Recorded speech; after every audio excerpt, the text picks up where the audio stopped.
వచ్చిన రైతు సోదరులందరికీ చాలా నమస్కారం.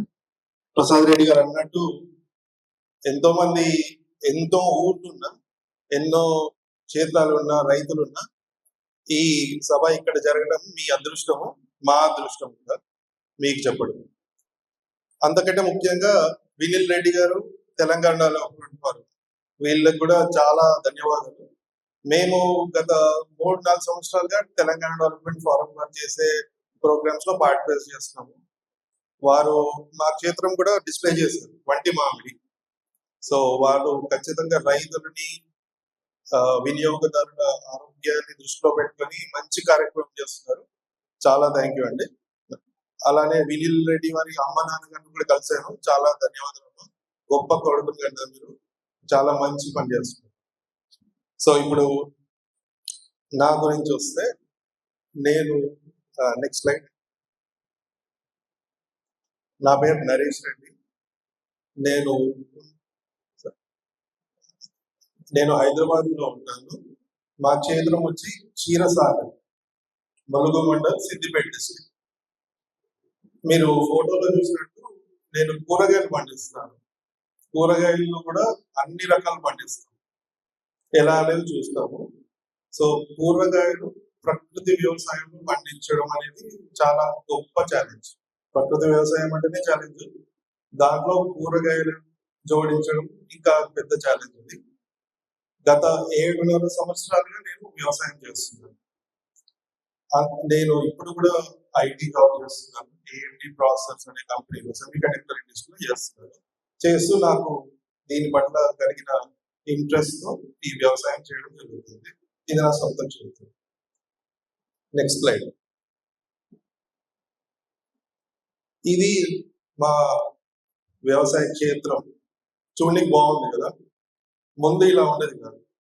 ముందు చాలా ఈ ఫోటోలో ఉన్నట్టే మీరు మా క్షేత్రం వస్తే కూడా చాలా ప్రశాంతంగా, ఆహ్లాదంగా ఉంటుంది.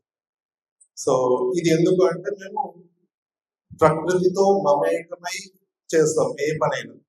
అంటే మా క్షేత్రంలో సూర్యుడు ఎటు ఉదయిస్తాడు, ఎటు అస్తమిస్తాడు, గాలి ఎటు తిరుగుతుంటుంది, వర్షం పడ్డప్పుడు నీళ్ళు ఎటు పోతాయి, ప్రతి ఒక్కటి గమనిస్తాం. ఒక జంతువు వస్తే ఏ డైరెక్షన్ నుంచి వస్తూ ఉంది, ప్రతి ఒక్కటి. ఇవన్నీ చాలా ముఖ్యం. అంటే ఎందుకు గమనిస్తామంటే, రైతులు ఇవన్నీ గమనించి ఆ వనరుల్ని వాడుకొని చేసే వ్యవసాయమే ప్రకృతి వ్యవసాయం. అంతే, అంతకంటే మీకు చెప్పలేదు. ప్రసాద్ రెడ్డి గారు చెప్పినట్టు మన ప్రణయం లేకపోతే ఇంకా బ్రహ్మాండమైన ప్రకృతి వ్యవసాయం జరుగుతుంది. కాకపోతే మనిషికి ఉన్న అది ఒక దుర్బుద్ధి అన్న ఇంకా తప్పదు, ఆశ. కాకపోతే మనం ఏం చేయాలంటే, అక్కడ ఉన్న వనరుల్ని వాడుకొని వ్యవసాయం చేయాలి, వాటిని డిస్టర్బ్ చేయాలి. ఓకే, సో అందుకోసమే మన క్షేత్రం ఇంత చూడనీకి ఎలా ఉందో, ఇలా అక్కడికి వస్తే కూడా అలానే ఉంటుంది, బ్రహ్మాండం. ఇది మా మట్టితోటి కొంచెం పరిచయం మీకు. మా మట్టి ఇలా ఉంటది. మొదట్లో ఇలా ఉండేది కాదు. మేము తీసుకున్నప్పుడు అక్కడ కెమికల్ ఫార్మింగ్ చేసేటోళ్ళు. వంటి మామిడి క్షేత్రం దగ్గర పెద్ద వెజిటేబుల్ మార్కెట్. అక్కడ కూరగాయలు చాలా బాగా పండిస్తారు. పందిరి కూరగాయలు అన్ని పండిస్తారు. అలానే రసాయనాలు కూడా అంతే ఎక్కువ వేస్తారు. మా క్షేత్రంలో విపరీతమైన రసాయనాలు వేసేవాళ్ళు. సో పొలం చూసినప్పుడు అంత బాగా ఉంటుంది. కానీ ఈ రోజు ఇలా మట్టి మారింది. దానికి ఒకటే కారణం ఏంటంటే, అక్కడ ఉన్న ఆవులు. భూమికి మేము ఏం చేస్తాం అంటే, ఈ ప్రకృతి వ్యవసాయంలో ముఖ్యం గుర్తుపెట్టాలి. ప్రసాద్ రెడ్డి గారు చెప్పినట్టు వారు ఏమన్నారు, గ్లైసీడియా, మునగ, అవిస భూమికి ఇస్తా అని చెప్పారు కదా. సో భూమికి భోజనం పెడుతున్నట్టు అంతే. ఇక్కడ న్యాచురల్ ఫార్మింగ్ లో భూమికి మనం ఎంత తిండి పెడతామో, ఏ రకమైన తిండి పెడతాం అనే బట్టి ఉంటుంది. ఇప్పుడు మీరేం చేస్తున్నారు అంటే, మీరంటే ఎంతమంది తెలియదు కానీ కెమికల్ ఫార్మింగ్ లో ఏం చేస్తున్నారు, ఎక్కడనో ఒక కొట్టు నుంచి వెళ్ళి వాళ్ళ నుంచి తీసుకొచ్చి భూమికి వేస్తున్నారు. ఇది ఎలా ఉంటుందంటే, మీకు చపాతి చేసి ఇవ్వడం మీరు తినగలుగుతారు. అదే ఆ పిండి తీసుకొచ్చి మొఖాన్ని కొడితే ఎలా ఉంటుంది అలానే ఉంటుంది భూమి కూడా. ఆ యూరియా తీసుకొచ్చి దానికి ఇస్తున్నాడు. దానివల్ల దానికి ఉపయోగం లేదు, మీకు అంతకంటే అసలు ఉపయోగం లేదు. మేమేం చేస్తున్నాం ప్రకృతి వ్యవసాయంలో అంటే భూమికి తిండి పెడుతున్నాం. భూమి రెండు రకాలే తినగలుగుతుంది. ఒకటి పంట నుంచి వచ్చే వ్యర్థాలు, అంటే ఆకులు, గడ్డి ఇలాంటివి. అది ఏదైనా తింటది. భూమికి కలుపు అనేది అసలు ఆ కాన్సెప్టే లేదు. మనిషికే కలుపు, మనిషికే చాలా వ్యత్యాసాలు, భూమికి ఏముండదు. భూమి ప్లాస్టిక్ తినదు, కానీ ఏ గడ్డి వేసినా తింటది, తుంగేసినా తింటది, వయ్యారివాం వేసినా తింటది. మనకి ఏది పనికిరాదు. ఒకటి పంట వ్యర్థాలు, రెండోది మేము ఇచ్చేది ఆవులు గాని, కోళ్లు గాని, మేకలు గాని, ఎలాంటి పశువుల వ్యర్థాలైనా భూమి బ్రహ్మాండంగా తీసుకుంటుంది. సో మేం చేసేది ఏంటంటే దీన్ని సమపాలం, ఒక రేషియోలో ఎంత పేడకి ఎంత ఆకులు ఎంత గడ్డి కలిపేసి ఎరువు తయారు చేసుకొని భూమికి ఇవ్వాలనేది ఒక సిస్టమాటిక్ అప్రోచ్, అంటే ఒక పద్ధతి ఏర్పాటు చేసుకున్నాం. అంతే మేం చేసేది. కాకపోతే భూమికి ఇష్టంతో తినిపిస్తాం. ఇప్పుడు చాలా నానుడు ఏంటిదంటే అమ్మ చేతి వంట ఎవ్వరు కూడా దాన్ని సబ్స్టిట్యూట్ చేయదు కదా. ఎందుకు అమ్మ చేతి వంట అంటే అమ్మ మా కొడుకు నా కూతురు ఎక్కువ తినాలి, నా భర్త ఎక్కువ తినాలని వండుతుంది కదా, ఆ భావంతో వండుతుంది. ప్రకృతి వ్యవసాయ రైతు అంతే, భూమి బాగా తినాలి అన్న భావన. ఆ భూమి దానికంటే డబ్బులు ఇస్తుంది, అది రెండో విషయం. కానీ ఫస్ట్ భూమికి పెట్టాలి, తిండి పెట్టాలన్న ఆలోచననే ప్రకృతి వ్యవసాయం. సో దానివల్ల మీ భూమి మారుతుంది. ఈ భూమి మారడంతో ప్రకృతి వ్యవసాయం start. Okay, next slide. So ఇది మీ ఫోటోలో చూస్తే కొత్త రైతుకి ఎవరికైతే రెగ్యులర్ గా కూరగాయలు వేసే వాళ్ళని చూస్తే ఆ ఫోటో చూడగానే కొంచెం గజిబిజిగా ఉంటుంది. ఎందుకంటే మనకు అలవాటు ఏంటంటే వేస్తే టమాటా పంట మొత్తం వేస్తాం, లేదా వంకాయ లేదా మిర్చి, ఏదో ఒకటే పంట వేస్తాం. కానీ మా క్షేత్రంలో అలా అయ్యింది. ప్రకృతి వ్యవసాయం అంటే అడవిలో చూసారు కదా, మీరు అడవి చూడండి, ఒక సీతాఫల చెట్టు ఉంటుంది, పక్కనే ఇంకేదో చెట్టు, పక్కనే ఇంకేదో. ఎందుకు ఉంటాయంటే ఎన్ని ఎక్కువ మొక్కలు ఉంటాయి భూమికి అంత బలం వస్తుంది. దాంట్లో చాలా సైన్స్ ఉంటుంది, అది ఇప్పుడు చెప్పలేము. కానీ ఎక్కువ ఇప్పుడు ఒక గ్రామంలో ఎన్ని విధాల వైవిధ్యాల మనుషులు ఉంటే అంత మంచి గ్రామం అయ్యేది. ఇప్పుడు అది కూడా దగ్గర వరకు అయిపోతుంది మన వ్యవసాయం లాగానే. సో ఎంత డైవర్సిటీ అంటే వైవిధ్యం, మొక్కల్లో ఎంత ఎక్కువ వైవిధ్యం ఉంటుందో మన క్షేత్రంలో భూమి అంత సారవంతం ఉంటుంది. ఎందుకంటే ఇప్పుడు సింపుల్ గా చెప్తాను మీకు ఎగ్జాంపుల్. ఓకే, ఒక వంకాయ మొక్క తీసుకోండి, అక్కడ ఉన్న వంకాయ మొక్క. ఆ వంకాయ మొక్క సూర్యరశ్మి ద్వారా అదేదో కొంచెం వండుకుంటది, అన్నం వండుకుంటది. ఇదైతే అందరికి తెలిసిన విషయమే అనుకుంటున్నాను. మొక్క సూర్యరశ్మి, నీళ్లు, గాలి తీసుకొని అదే ఒక వంట వండుకుంటుంది. ఆ వంట అదొక్క దానికోసం వండుకోదు. దాంట్లో ఒక 30-33% అది తిని మిగతా 67-70% భూమికి ఇస్తుంది. అది కాన్సెప్ట్ వ్యవసాయం అంటే మొక్కల కాన్సెప్ట్. వంకాయ ఒక టైప్ ఆఫ్, అంటే ఒక బిర్యానీ చేసింది అనుకుంది, టమాటా పులావ్ చేస్తుంది, లేకపోతే ఇక్కడ ఉన్న పాలకూర ఇంకో రకం చేస్తుంది. ఇట్లా రకరకాల భోజనాలు చేస్తే భూమి హ్యాపీగా ఉంటుంది. మీకు ఇప్పుడు ఈ క్షేత్రంలో ఆలుగడ్డ కూర పెట్టి వంట చేశారు, మీరు సాయంత్రం వెళ్ళి మళ్ళీ ఆలుగడ్డ కూరనే పెడతారు. రేపు ఆలుగడ్డ కూరని, ఎల్లుండి ఆలుగడ్డ కూరని పెడితే మీకు ఎలా ఉంటుంది? మీరు అంటే యూరియా వేస్తున్నారు, లేదా టమాటా పంటనే పెడుతున్నారు. భూమికి కూడా సేమ్ ఫీలింగ్. ఎంత వైవిధ్యం ఉంటే అంత హ్యాపీ మీరున్నట్టు భూమి కూడా ఉంటుంది. అందుకోసమే మేము అన్ని రకాల కూరగాయల పంటలు ఒకటే క్షేత్రంలో పండిస్తాం. పండ్లు కూడా ఉన్నాయి. నెక్స్ట్, మేము అయితే ఈ స్లైడ్ మాట్లాడే కంటే ముందు ఒక చిన్న, జనరల్ గా ఇప్పుడు నా గెటప్ చూస్తే సాఫ్ట్వేర్ ఇంజనీర్ అని చెప్పారు కదా, జనరల్ మా ఊర్లో కూడా అంతే ఉంటది, ఎక్కడైనా అంతే ఉంటది. చూడగానే సాఫ్ట్వేర్ ఇంజనీర్, వీళ్ళకి వ్యవసాయం గురించి ఏం తెలుసు, వీళ్ళు చేస్తే కదా అన్న భావన ఉంటుంది. మీరు మా క్షేత్రంకి వచ్చి తర్వాతనే మాట్లాడండి. ఎందుకంటే మీరు ఆ డౌట్ పెట్టుకోకండి. మేము చేయించడం కాదు, దిగి చేసాం 7.5 సంవత్సరాలు. దానికి నిరూపణ ఇప్పుడు చూస్తాం. ఓకేనండి. అంటే మీకు జస్ట్ గ్లిమ్స్, క్షేత్రంకి వస్తే వేరు, కానీ జస్ట్ గ్లిమ్స్ చూపిస్తున్నాను. గెటప్ చూసి ఎప్పుడు ఒకటి అనుకోకండి. ఓకే, సో మేమేం పండిస్తున్నాం, ఆకుకూరలు చూస్తే చిన్న ఫోటో చూడండి, ఇక్కడ మధ్యలో ఫోటో చూస్తే మా పాప చెయ్యదు, మా పాప అరచెయ్యి కంటే పెద్దగా ఉంది. ఏంటిది? పాలకూర. మీరు ఏ యూరియా వేస్తే అది పెద్ద వస్తుంది. ఇది జస్ట్ ఇంకా దీనికంటే పెద్దగా కూడా ఉన్నాయి. నా దగ్గర ఉన్న ఫోటోస్ ఇట్లా పెట్టారు. పాలకూర యూరియా వేస్తేనే వస్తుంది, లేకపోతే ఇంకేదో వస్తుంది అనుకుంటారు కదా. అక్కడ ఒక్క మచ్చన్న ఉందా? ఒక్క పురుగు కూడా లేదు. ఆ చెయ్యి కంటే పెద్ద సైజు. ఇది ఎవరు కొనుక్కోరు? మనం మార్కెట్ తీసుకెళ్ళి వెళ్తే కళ్ళకు అద్దుకొని తీసుకుంటాం. ఇది ప్రకృతి వ్యవసాయం బలం. ఇటు మెంతం చూడండి, అటు కొత్తిమీర. అంటే ఆకుకూరలు ఇంకా మేమైతే బచ్చలి, గోంగూర, కొన్నగడ్డి ఇవన్నీ ఇంటికి వస్తాయి మాకు. అంటే దానికోసం శ్రమనే లేదు. ఇంకా వీటికన్నా స్టార్టింగ్ లో కొంచెం ఏదో కాలాలు, పాలకూర ఈ కాలంలో వస్తుంది, మెంతం ఈ కాలం, కానీ వాటికైతే అసలు ఉట్టి పుణ్యానికి వస్తుంది. పుదీనా అవన్నీ ఈజీగా చేస్తాం. సో ఇదంతా ఎందుకంటే భూమిని ఫస్ట్ ఫిక్స్ చేసుకున్నాం మేము. భూమిని ఫిక్స్ చేసుకొని ఒక 2 సంవత్సరాలు 3 సంవత్సరాలు, ఆ తర్వాత మీరు ఫలితం చూస్తారు. అంతవరకు మనకు డబ్బు రాదా అంటే దానికి కూడా చాలా ప్లాన్స్ ఉన్నాయి.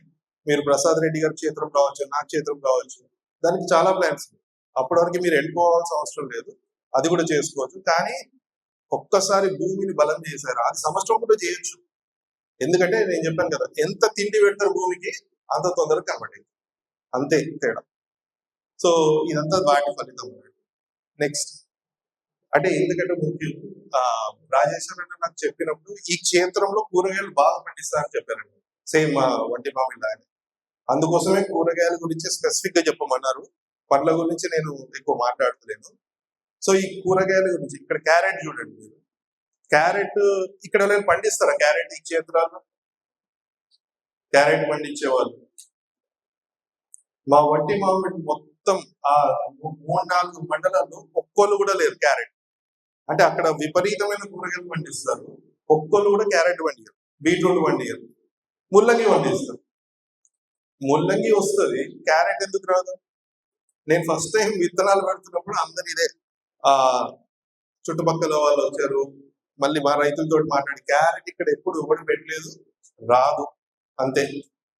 పెట్టినాము 100 రోజు అంటే దానికి పంటకాలం 90 నుంచి 110, 120 రోజుల వరకు తీసుకోవచ్చు. క్యారెట్ ఒకటి కాదు, మేము 7 రకాల క్యారెట్ పండిస్తాను మేము. దాంట్లో ఈ 3 మాత్రమే బ్రహ్మాండంగా పండుతాయి మా దగ్గర. అంటే ఒక అప్పుగా వేరేటోడు చేయలేదు, ముందు చేయలేదు కాబట్టి రావు, కానీ మేము క్యారెట్ పండిస్తాం. మార్కెట్ లో వచ్చే క్యారెట్ అన్ని ఎక్కడి నుంచో వస్తాయి, ఎక్కడో నార్త్ ఇండియా నుంచి వస్తాయి. ఇంత వంటి మామిడి ఉండి అక్కడికి కూడా ఒక 90% కూరగాయలు మహారాష్ట్ర లేకపోతే హిమాచల్ ప్రదేశ్ నుంచి కూడా కూరగాయలు వస్తున్నాయి.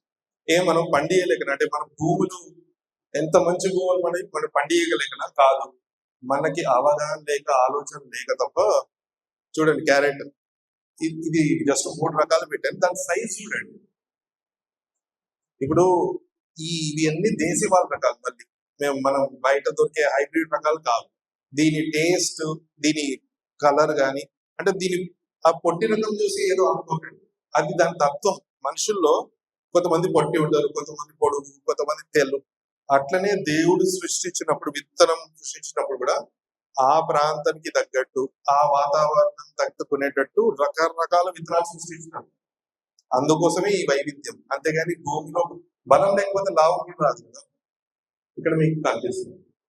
సో ఏదైనా పండించవచ్చు, పండించాలన్నా ఇది ఉండాలి. ఈ పక్కన క్యారెట్ మొక్క, ఇది క్యాలీఫ్లవర్. క్యాలీఫ్లవర్ కి చాలా పురుగు పడుతుంది అనేది ఉంది కదా.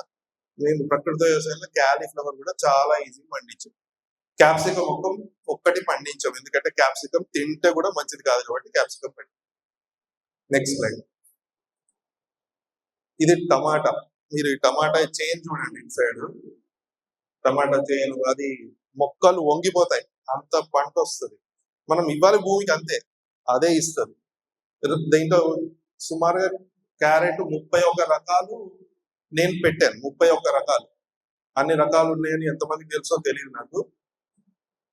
1902 లో ఒక న్యూస్ పేపర్ లో వచ్చిన రిపోర్ట్ చూశాను. 1902లో 120 పైగా టమాటా రకాలు ఉండేటివంట. టమాటా రకాలు మనకి ఇప్పుడు తెలిసింది ఆ ఒకటే రకం లేదా రెండు, బెంగళూరు టమాటా అంటారు, మామూలు టమాటా. మా క్షేత్రంలో 13 పెట్టాను నేను. ఎక్కువ మటుకు 2-3 మనకి మార్కెటింగ్ చేసుకోవాలంటే 2-3 మాత్రమే బాగా పనికొస్తాయి. కానీ పండించడం బ్రహ్మాండంగా పండిస్తుంది. ఒక్కొక్క దానికి ఒక్కొక్క టేస్ట్, ఒక్కొక్కటి తత్వం. ముఖ్యమైనది మిరప. మన సర్వే చూసుకుంటే మందులు ఎక్కువ వాడే దేనికంటే పత్తి, తర్వాత మిరప. ఎందుకు మిరపకి అంత మందు కొడతారో నాకు అర్థం కాదు, కానీ మా దగ్గర ఇదిగోండి ఊరికే అంత వస్తుంది. మేము చేసిందల్లా అంతే, భూమిని ఫిక్స్ చేసుకోవడమే, బ్రహ్మాండంగా వస్తాయి. Next slide. దీంట్లో రకరకాల మిరప మేము వేసింది.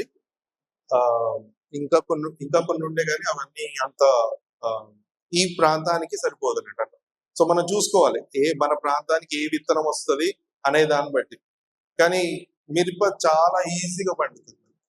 రెండోది ఏంటంటే మనం ఎక్కువ దిగుబడి మీద ఉంటాం, కానీ దిగుబడి కాదు. ప్రసాద్ రెడ్డి గారు ఇది చెప్పారు ఆల్రెడీ. మనం వచ్చిన కిలో పంటకి మనం ఎంత వెలగడతాం అనేది చాలా ముఖ్యం. Okay, next line. ఇది రకరకాల సోరకాయలు ఉన్నాయి.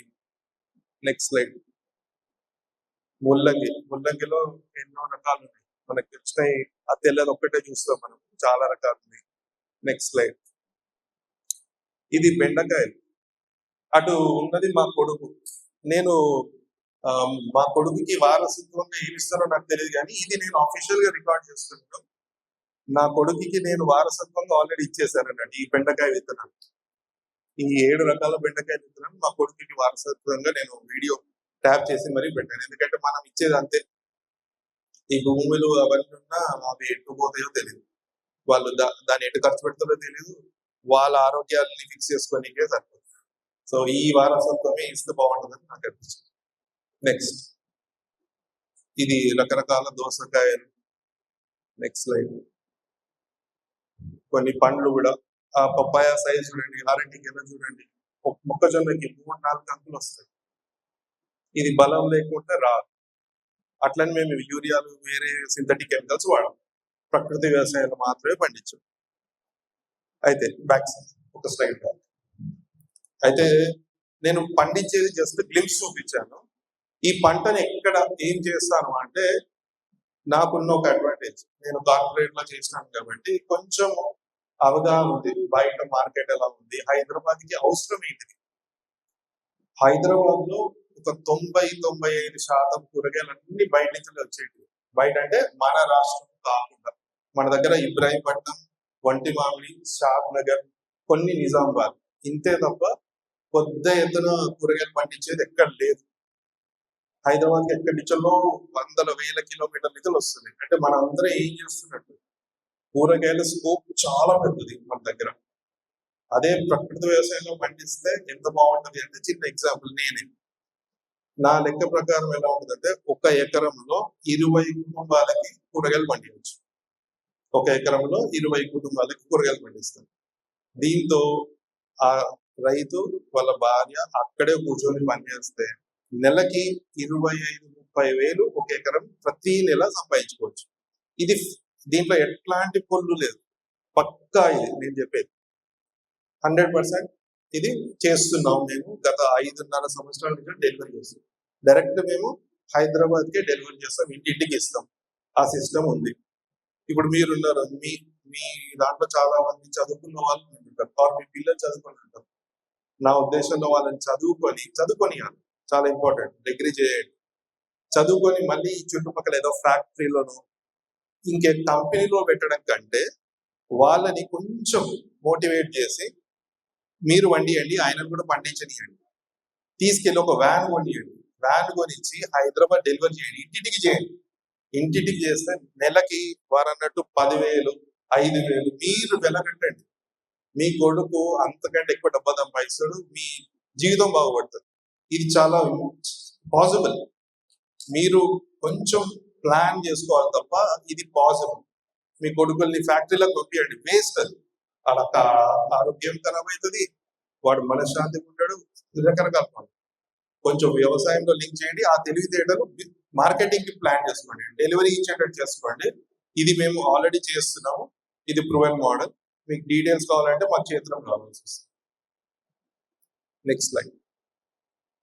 ఇది మల్చింగ్ అంటారు, ఆచ్ఛాదన. ఆ ఆచ్ఛాదనలో చాలా చాలా రకాలు ఉంటాయి. మేము పంట వ్యర్థాలని భూమి మీద అలా చేస్తాం. అది భూమి మెల్లగా తినడం స్టార్ట్ చేస్తుంది. ఆ తిన్నది మనకు పంట రూపంలో వస్తాయి. రకరకాల ఆచ్ఛాదనలు ఇక్కడ గడ్డి ఉంటుంది, ఏదైనా ఏది ఇచ్చినా తీసుకుంటుంది భూమి. ఇది ముఖ్యం మా వ్యవసాయం. Next slide. మళ్ళీ ఇప్పుడు ఈ స్లైడ్ లో మీకు కనిపించేది ఏంటంటే ఇది ముల్లంగి విత్తనం, మధ్యలో క్యారెట్, అటు బెండకాయ. మీరు బెండకాయ చూడండి, మీకు ఈజీగా తెలుస్తుంది. మా క్షేత్రంలో మేము తీసుకునే విత్తనం అంత కాపు మీ బెండకాయలకు వస్తుందా ఛాలెంజ్. ఒకసారి దాని సైజ్ చూడండి, ఆ కాడకి ఎట్లున్నాయో చూడండి. ఇదే విత్తనం మేము కట్టుకుంటాము, మేము విత్తనం బయట కొనము, ఇదే విత్తనం కట్టుకుంటాము, అదే మళ్ళీ పెట్టుకుంటాము. దీనివల్ల ఉపయోగాలు ఏంటంటే, ఒకటి మీకు ఖర్చు పోతుంది, రెండోది ఆ విత్తనానికి ఆ క్షేత్రం. అంటే ఇప్పుడు మీరు ఇక్కడ ఈ ఊర్లో పుట్టి పెరిగిన అనుకోండి, ఇక్కడ ఎంత ఉంటుంది, ఇక్కడ ఏం పరిస్థితి ఉంటుంది, ఇక్కడ ఒక కొట్టు ఎక్కడ ఉంటుందో తెలుస్తుంది, మీకు ఏది ఎక్కడ ఉంటుందో తెలుస్తుంది. అంటే మీరు ఇక్కడ అలవాటు పడిపోయింది కదా, అట్లానే విత్తనం కూడా ఆ క్షేత్రంకి అలవాటు పడిపోయింది. అప్పుడు బయట నుంచి వచ్చే రోగాలని తరిమి కొట్టేస్తుంది, బాహుబలి లాగా అయిపోతుంది. సో ఆ ప్రాంతంలో అది బ్రహ్మాండంగా ఎట్లాంటి చీడపీడలు లేకుండా బ్రహ్మాండం పెరుగుతుంది. అది దేవుడి సృష్టి కాబట్టి ఆ మెకానిజం ఉంటుంది. మీరు బయట నుంచి కొనుక్కొచ్చే విత్తనాలు ఆ సత్వం ఏముండదు దాంట్లో. ఇప్పుడు మీకు బెండకాయల్లో అరటి తత్వం ఉండే బెండకాయలు చేసిమంటే ల్యాబ్ లో చేయిస్తాడు. అసలు బెండకాయ కాదు, మీరు తినే టమాటా కూడా టమాటానే కాదు, అది ఇంకేదో కొత్త జాతి అనుకోవాలి. సో ఇలా విత్తనం సేవ్ చేసుకుంటే చాలా అడ్వాంటేజ్. దీనికి కూడా ఖర్చు తగ్గుతుంది. నెక్స్ట్. అయితే ఇదంతా నేను చేసేది ఎందుకంటే వచ్చే తరాని కోసం. నేను మొదలు పెట్టిందంతా ఈ తరం పోయింది, అంటే నేను ఇప్పుడు 40, ఈ తరం నా ఉద్దేశంలో మా తరం కూడా పోయింది, అంటే దీని ఏం ఫిక్స్ చేయలేము, అయిపోయింది. వచ్చే తరాన్ని వచ్చే తరాన్ని మాత్రం ఫిక్స్ చేయనికే చేస్తున్నాం ఇది. దాంట్లో మీరు పిల్లలు ఉన్నారు, మీ మన్మళ్ళు ఉంటారు, వాళ్ళని మీరు నిజంగానే ప్రేమిస్తే వాళ్ళకి మీరు ఇచ్చేది ఒక 10 ఎకరాలు జాగరం, 100 గజాలు జాగరం కాదు, కనీసము ఈ ప్రకృతి వ్యవసాయం చేసే ఒక 100 అడుగుల నేలైనా పర్లేదు, కానీ ప్రకృతి వ్యవసాయం చేసేది ఇస్తే నిజంగా వాళ్ళకి అదే శ్రీరామ రక్ష. అదే కాదు, ఒకటి డబ్బు పరంగానే కాదు. ఓకే, మీరు ఒక 10 ఎకరాలు ఇచ్చారనుకోండి, రేపు వాడికి జబ్బు వస్తే 5 ఎకరాలు అమ్ముకుంటాడు కదా. అదే ఈ పని చేస్తే డబ్బు వస్తుంది, జబ్బులు కూడా ఉన్నాయి. అది చాలా ముఖ్యం. మా పిల్లలు వ్యవసాయ క్షేత్రంకి వస్తారు, వాళ్ళు కూడా పని చేసుకుంటారు. సో వీళ్ళ కోసమే ఈ నెక్స్ట్. ఇది ఇంకొకటి, మనము కన్సిస్టెంట్ గా అమౌంట్ జనరేట్ చేసుకోవడానికి ఇది ఒక చిన్న మోడల్. మనం ఏం చేస్తాం, ఉన్న ఒక ఎకరం అంటే ఎకరం ఒకటిసారి ఒక పంట పెట్టేస్తాం. కానీ మేము ఎట్లా చేస్తామంటే, నెక్స్ట్ లైన్, ఫస్ట్ కొంచెం ప్రాంతంలో పెట్టుకుంటాం, ఒక 15 రోజుల తర్వాత మళ్ళీ కొంచెం ప్రాంతం, నెక్స్ట్ లైన్, మళ్ళీ 15 రోజుల తర్వాత అట్లా చేసుకుంటూ వెళ్తుంటే ఏంటంటే మనకి ప్రతి 15 రోజులకి ఒక ఇన్కమ్ వస్తూ పోతుంటది అన్నట్టు. అలాంటి ప్లానింగ్ ఇది, దానికోసం చిన్న స్లైడ్ చేశాను. Next line, next line, yeah next next next next next yeah ఇది మేము చేసే పద్ధతి. యాక్చువల్గా పండ్ల చెట్ల మధ్యలో కూరగాయలు చేస్తాం. పండ్ల చెట్లు పెద్దగా ఉంటాయి, చిన్నగా ఉంటాయి, అంటే మామిడి, సపోటా, లేకపోతే అరటి, మునగ, పప్పాయ, జామ అన్ని ఉంటాయి. దాంట్లో కూరగాయలు పండిస్తాం అన్నట్టు. సో కూరగాయలతో పాటు పండ్ల మెయింటెనెన్స్ కూడా అయిపోతుంది, దాని నుంచి కూడా మీకు ఇన్కమ్ వస్తుంది. ఎట్లా వస్తుంది అంటే, పప్పాయ ఒక టైంకి వస్తుంది, జామకాయలు ఒక టైంకి వస్తాయి, అరటి ఒక టైంకి వస్తుంది, మునగ ఒక టైంకి వస్తుంది, మామిడి ఒక టైంకి వస్తుంది, బత్తాయి, సపోటా ఒక్కొక్కటి ఒక్కొక్క టైంకి వస్తుంది. కాబట్టి మీకు ఎప్పుడు మనీ, అదే డబ్బులు ఆడుతూ ఉంటాయి. అదే కదా మనకు కావాల్సింది. సాఫ్ట్వేర్ ఇంజనీర్కి ప్రతి నెల జీతం ఎట్లా వస్తుందో మీకు కూడా ప్రతి 15 రోజులకి, వారానికి జనరేట్ అయ్యే సోర్స్ ఇది శ్రీ సుభాష్ పాలేకర్ గారు సృష్టించారు. దాన్ని కొంచెం ఇంకా ఎన్హాన్స్ చేసుకున్నాము. బట్ ముఖ్యంగా వారే దీని సృష్టికర్త. Next line. ఇది okay. Next line. Next next line. ఇది వీరు సుభాష్ పాలేకర్ గారు. వీరు మా పూజ్య గురువు గారు. వీరు ఈ సౌత్ ఇండియా మొత్తంలో ఈ ప్రకృతి వ్యవసాయం అనే బీజాన్ని నాటారు. తర్వాత చాలా మంది దాన్ని ఇంకా నెక్స్ట్ లెవెల్ కి తీసుకెళ్ళవారు ఉన్నారు. కానీ ముఖ్యంగా వీరే కర్త దానికంతా కూడా ఈ మూమెంట్ కి. ఓకే. సో నేను చెప్పదలిసింది ఒకటే, మీకు కూరగాయలు రావు, ప్రకృతి అంటే ఎరువు వేయకుండా కూరగాయలు రావు అనే అపోహ మాత్రం ఏమో తొలగింది అనుకుంటున్నాను. లేదు ఇంకా డౌట్ ఉంటే చేతులకి రావచ్చు. ఖచ్చితంగా కూరగాయలు అలా పండించవచ్చు. మళ్ళీ మీరే మార్కెట్ చేసుకోవాలి. మీరు మళ్ళీ పోయి మార్కెట్ లో ఏడో అమ్మితే వాళ్ళు 5 రూపాయలు 10 రూపాయలు తీసుకోవడం కాదు. మీరు మీ పిల్లల్ని కొంచెం సాయం తీసుకొని వాళ్ళకు ఒక వ్యాన్ కొని ఇచ్చి హైదరాబాద్ కి ఇంటికి డోర్ డెలివరీ చేయండి.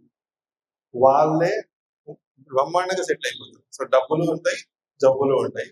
ఇదే ప్రకృతి వ్యవసాయం. ఓకే. హరే కృష్ణ.